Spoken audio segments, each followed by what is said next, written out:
ಓಂ ನಮೋ ಭಗವತೆ ವಾಸುದೇವಾಯ. ಸ್ನೇಹಿತರೆ ನಮಸ್ಕಾರ. ಜೇಸ್ ಮಂತ್ರಲೋಕದ ಇವತ್ತಿನ ಮಹಾ ಸಂಚಿಕೆ ಅಪಾರ ಏಕಾದಶಿಯ ವಿಶೇಷ ಸಂಚಿಕೆ ಅಂತಲೇ ಹೇಳ್ಬೋದು. ಹೌದು, ಮೇ ತಿಂಗಳ ಮೊದಲನೆಯ ಏಕಾದಶಿ, ಅದುವೇ ಅಪಾರ ಏಕಾದಶಿ ಅಥವಾ ಅಚಲ ಏಕಾದಶಿ ಅಂತ ಕರಿತೀವಿ. ಮೇ 12ನೇ ತಾರೀಕು ಮಧ್ಯಾಹ್ನ 2:52ಕ್ಕೆ ಏಕಾದಶಿ ತಿಥಿ ಆರಂಭ ಆಗುತ್ತೆ. ಮೇ 13 ಮಧ್ಯಾಹ್ನ 1:29ಕ್ಕೆ ಏಕಾದಶಿ ತಿಥಿ ಅಂತ್ಯ ಆಗುತ್ತೆ. ಯಾರೆಲ್ಲ ವಿಶೇಷವಾಗಿ ಅಪಾರ ಏಕಾದಶಿಯನ್ನು ಭಕ್ತಿ ಶ್ರದ್ಧೆಯಿಂದ ಮಾಡ್ತಿರೋ ಅಂಥವ್ರು, ಉಪವಾಸದ ಸಮೇತ ಯಾರು ಮಾಡ್ತಿರೋ ಅಂಥವರು ಮೇ 14ನೇ ತಾರೀಕು ಬೆಳಿಗ್ಗೆ 5:31ರಿಂದ 8:14 ಒಳಗಡೆ ನೀವು ಪೂಜೆಯನ್ನು ಮಾಡಿ ಉಪವಾಸವನ್ನು ನೀವು ಕೈ ಬಿಡ್ಬೋದು. ಈ ಒಂದು ಪುಣ್ಯ ದಿನದಂದು ಭಗವಾನ್ ಮಹಾವಿಷ್ಣುವು ತ್ರಿವಿಕ್ರಮ ಅಥವಾ ವಾಮನ ಅವತಾರ ಎತ್ತಿದಂತಹ ಒಂದು ಸಂದರ್ಭ ಅಂತಲೇ ಹೇಳ್ಬೋದು. ಈ ಒಂದು ಏಕಾದಶಿಯಂದು ಅಂದರೆ ಈ ಅಪಾರ ಅನ್ನೋ ಒಂದು ಹೆಸರೇ ಸೂಚಿಸುವಂತೆ ಕೊನೆ ಇಲ್ಲದ, ಅಂತ್ಯವಿಲ್ಲದ ಅಥವಾ ಯಾವುದೇ ಒಂದು ಕೆಲಸ ಕಾರ್ಯಗಳನ್ನು ನೀವು ಮಾಡಿದರೆ ಅದಕ್ಕೆ ದುಪ್ಪಟ್ಟಾದಂತಹ ಒಂದು ಪೂಜಾ ಫಲ ನಿಮಗೆ ಸಿಗುತ್ತದೆ. ಅಂದರೆ ಯಾರೆಲ್ಲ ಕೂಡ ಈ ಒಂದು ಅಪಾರ ಏಕಾದಶಿಯನ್ನು ಶ್ರದ್ಧೆ ಭಕ್ತಿಯಿಂದ ಉಪವಾಸದೊಂದಿಗೆ ಮಾಡ್ತಿರೋ ಅಂಥವರಿಗೆ ಭಗವಾನ್ ಮಹಾವಿಷ್ಣುವಿನ ಕೃಪಕಟಾಕ್ಷ ಜೊತೆಗೆ ಅವರ ಜೀವನದಲ್ಲಿ ಸಂಪತ್ತು, ಪುಣ್ಯ ಹಾಗೆ ಕೀರ್ತಿ ಲಭಿಸುವುದಂತೂ ಗ್ಯಾರಂಟಿ. ಹಾಗಾಗಿ ಈ ಒಂದು ಏಕಾದಶಿಯಂದು ಬೆಳಗ್ಗೆನೆ ನೀವು ಬ್ರಾಹ್ಮಿ ಮುಹೂರ್ತದಲ್ಲಿ ಎದ್ದು ಪೂಜೆ ಪುನಸ್ಕಾರಗಳನ್ನ ಮಾಡಿಕೊಂಡು ಭಗವಾನ್ ಮಹಾವಿಷ್ಣುವಿಗೆ ವಿಶೇಷವಾದಂತಹ ಒಂದು ನೈವೇದ್ಯವನ್ನಿಟ್ಟು, ಯಾವುದೇ ಮರೆತರೂ ಕೂಡ ತುಳಸಿ ದಳವನ್ನು ನೀವು ಮರಿದೇನೆ ಭಗವಾನ್ ಮಹಾವಿಷ್ಣುವಿಗೆ ನೀವು ಪೂಜೆಯನ್ನು ಮಾಡಬೇಕು. ಜ್ಯೇಷ್ಠ ಮಾಸದ ಕೃಷ್ಣ ಪಕ್ಷದ ಈ ಒಂದು ಪವಿತ್ರವಾದ ದಿನದಂದು ಭಗವಂತನಾದ ಮಹಾವಿಷ್ಣುವಿನ ಇವತ್ತಿನ ಸಂಚಿಕೆಯಲ್ಲಿ ತಿಳಿಸಿಕೊಡುವಂತಹ ಮಹಾಮಂತ್ರವನ್ನು ನೀವು ಪಾರಾಯಣ ಮಾಡಲೇಬೇಕು. ಈಗಾಗಲೇ ಹೇಳಿದಾಗೆ ಅಪಾರ ಏಕಾದಶಿನ ಯಾರೆಲ್ಲ ಕೂಡ ನೀವು ಮಾಡ್ತಿರೋ, ಇನ್ನು ಕೆಲವೊಬ್ಬರಿಗೆ ಆರೋಗ್ಯ ಸಮಸ್ಯೆ ಇದ್ದರೆ ಅಥವಾ ಯಾವುದೋ ಒಂದು ಕೆಲಸದ ಒತ್ತಡದಿಂದ ಪೂಜೆ ಪುನಸ್ಕಾರನ ಮಾಡ್ಬೋದು, ಆದರೆ ಉಪವಾಸನ ಮಾಡೋಕ್ಕಾಗಲ್ಲ ಅಂಥವರು ಕೂಡ ಯಾವುದೇ ಒಂದು ತೊಂದರೆ ಇಲ್ಲದೇ ಇವತ್ತು ಹೇಳಿಕೊಡುವಂತಹ ಈ ಮಹಾಮಂತ್ರವನ್ನು ಪಾರಾಯಣ ಮಾಡಿ ಖಂಡಿತವಾಗಿಯೂ ಉಪವಾಸ ಮಾಡಿದಷ್ಟಂತಹ ಪುಣ್ಯ ಫಲ ನಿಮಗೆ ಸಿಗುತ್ತದೆ. ಯಾಕಂತ ಹೇಳಿದರೆ ಭಗವಂತನು ಎಲ್ಲೂ ಕೂಡ ಉಲ್ಲೇಖ ಮಾಡಿಲ್ಲ, ನಿನ್ನ ಕೈಯಲ್ಲಿ ಆಗಿದ್ರೂ ಕೂಡ ಉಪವಾಸನ ಮಾಡಿ ನಮಗೆ ಪೂಜೆ ಮಾಡಂತ ಎಲ್ಲೂ ಕೂಡ ಹೇಳಿಲ್ಲ.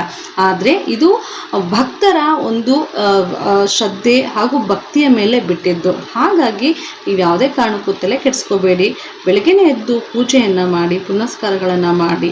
ಆದರೆ ನಾವು ಇವತ್ತು ಹೇಳಿಕೊಡುವಂತಹ ಭಗವಾನ್ ಮಹಾವಿಷ್ಣುವಿನ ಈ ಒಂದು ಮಹಾಮಂತ್ರವನ್ನು ತಪ್ಪದೆ ಪಾರಾಯಣ ಮಾಡಿ. ಹಾಗಾದ್ರೇ ಭಗವಂತನು ನಿಮ್ಮ ಭಕ್ತಿಗೆ ಮೆಚ್ಚಿ ನೀವು ಅಂದುಕೊಂಡಂತಹ ಕೆಲಸ ಕಾರ್ಯಗಳು ಆದಷ್ಟು ಬೇಗ ನಿರ್ವಿಘ್ನವಾಗಿ ನಡೆಸ್ಕೊಡ್ತಾರೆ. ಇನ್ನು ವಿಶೇಷವಾಗಿ ಯಾರಿಗೆಲ್ಲ ಹಣಕಾಸಿನ ತೊಂದರೆ ಇದ್ದರೆ ಅಥವಾ ಯಾವುದೋ ಒಂದು ತುಂಬ ದಿನದ ಒಂದು ಯಾವುದೋ ಒಂದು ಆರೋಗ್ಯದ ಸಮಸ್ಯೆ ಇದ್ದರೆ ಆರೋಗ್ಯವನ್ನು ಲಭಿಸುತ್ತೆ. ಇನ್ನು ವಿಶೇಷವಾಗಿ ಅಪಾರ ಏಕಾದಶಿ ಕೊನೆ ಇಲ್ಲದಂತಹ ಒಂದು ಏಕಾದಶಿ ಅಂತಲೇ ಹೇಳ್ಬೋದು. ಇವತ್ತಿನ ದಿನದಂದು ನೀವು ಒಂದು ಒಳ್ಳೆ ಕೆಲಸ ಕಾರ್ಯಗಳನ್ನ ಮಾಡಿ, ಆ ಎಲ್ಲ ಕೆಲಸ ಕಾರ್ಯಗಳು ಖಂಡಿತವಾಗಿಯೂ ನಿಮ್ಮ ಜೀವನದಲ್ಲಿ ದುಪ್ಪಟ್ಟಾಗ್ತಾ ಹೋಗುತ್ತೆ. ಇನ್ನು ಗೊತ್ತಿಲ್ಲದೆ ಯಾರಿಗಾದ್ರೂ ನೀವು ಮನಸ್ಸು ನೋಯಿಸಿದ್ರೆ ಅಥವಾ ಯಾರಿಗಾದ್ರೂ ಒಂದು ತೊಂದರೆ ಕೊಟ್ಟಿದ್ರೆ, ಗೊತ್ತಿಲ್ದಂತ ತೊಂದರೆ ಕೊಟ್ಟಿದ್ರೆ, ಖಂಡಿತವಾಗಿಯೂ ಈ ಒಂದು ಏಕಾದಶಿಯನ್ನು ಮಾಡಿದಾಗ ನೀವು ಮಾಡಿದಂತಹ ಗೊತ್ತಿಲ್ಲದ ಪಾಪ ಕರ್ಮಗಳನ್ನು ಕಳೆಯುವಂತಹ ಮಹಾಶಕ್ತಿ ಈ ಒಂದು ಏಕಾದಶಿಗಿದೆ. ಹಾಗಾಗಿ ದಯವಿಟ್ಟು ತಪ್ಪದೇನೆ ಪ್ರತಿಯೊಬ್ಬರು ಕೂಡ ಅಪಾರ ಏಕಾದಶಿಯನ್ನು ನೀವು ಉಪವಾಸದೊಂದಿಗೆ ಅಥವಾ ಪೂಜೆ ಪುನಸ್ಕಾರದೊಂದಿಗೆ ಇವಾಗ ಹೇಳಿಕೊಡುವಂತಹ ಮಹಾ ಮಂತ್ರಗಳೊಂದಿಗೆ ನೀವು ಖಂಡಿತವಾಗಿ ಈ ಒಂದು ಏಕಾದಶಿಯನ್ನು ಆಚರಿಸಿ. ಈಗ ಮಂತ್ರವನ್ನು ಕಲಿಯುವಂತಹ ಸಮಯ.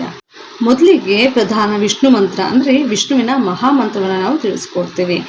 ಓಂ ನಮೋ ಭಗವತೆ ವಾಸುದೇವಾಯ ಅಂತ ಹೇಳಿದ್ರೆ ಭಗವಂತನಾದಂತಹ ವಾಸುದೇವನಿಗೆ ಅಂದರೆ ವಿಷ್ಣುವಿಗೆ ನನ್ನ ನಮನಗಳು ಅಂತ ಅನ್ನೋದು ಈ ಒಂದು ಶ್ಲೋಕದ ಅರ್ಥ.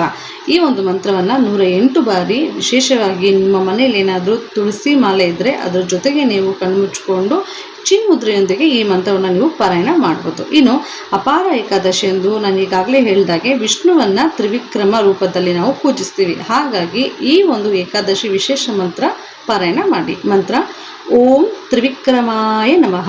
ಈ ಒಂದು ಮಂತ್ರವನ್ನು ಕೂಡ ನೀವು ಸಾಧ್ಯವಾದಷ್ಟು 108 ಬಾರಿ ಪಾರಾಯಣ ಮಾಡಿ. ಇಲ್ಲ ಬೆಳಗ್ಗೆ ಸಮಯದಲ್ಲಿ ಆಗೋದಿಲ್ಲ ಅನ್ನೋರು ಸಂಜೆ ಸಮಯದಲ್ಲಿ ನೀವು ನಿಮ್ಮ ಕೆಲಸ ಕಾರ್ಯಗಳನ್ನ ಮುಗಿಸ್ಕೊಂಡು ಪೂಜೆ ಆದಮೇಲೂ ಕೂಡ ಈ ಮಂತ್ರವನ್ನು ಪಾರಾಯಣ ಮಾಡ್ಬೋದು. ಇನ್ನು ನಿಮ್ಮ ಮನೆ ಹತ್ರ ವಿಷ್ಣುವಿನ ದೇವಸ್ಥಾನ ಅಥವಾ ವೆಂಕಟೇಶ್ವರ ದೇವಸ್ಥಾನ, ಲಕ್ಷ್ಮೀ ದೇವಸ್ಥಾನ ಏನಾದರೂ ಇದ್ದರೆ ದೇವಸ್ಥಾನದಲ್ಲೂ ಕೂಡ ಈ 2 ಮಂತ್ರವನ್ನು ನೀವು ಪಾರಾಯಣ ಮಾಡ್ಬೋದು. ಖಂಡಿತವಾಗಿಯೂ ಪಾಸಿಟಿವ್ ವೈಬ್ರೇಷನ್ನು ನಿಮ್ಮ ಜೀವನದಲ್ಲಿ ದುಪ್ಪಟ್ಟಾಗುತ್ತೆ. ಹಾಗೆಯೇ ನೀವು ಈಗಾಗಲೇ ಅಂದುಕೊಂಡಂತಹ ಕೆಲಸಗಳು ನಿರ್ವಿಘ್ನವಾಗಿ ಸಕ್ಸಸ್ ಆಗೋದಂತೂ ಗ್ಯಾರಂಟಿ. ಆದರೆ ಈ ಎಲ್ಲ ಒಂದು ಸಮಸ್ಯೆಗಳಿಗೆ ಒಂದು ಪರಿಹಾರಕ್ಕೆ ದೇವರ ಅನುಗ್ರಹ ಇರಬೇಕು. ದೇವರನ್ನ ನಂಬಿ ಹಾಗೆಯೇ ಈ ಒಂದು ಏಕಾದಶಿಯನ್ನು ನೀವು ಶ್ರದ್ಧೆ ಭಕ್ತಿಯೊಂದಿಗೆ ಮಾಡಿ. ಓಂ ನಮೋ ಭಗವತೆ ವಾಸುದೇವಾಯ. ನಮಸ್ಕಾರಗಳು.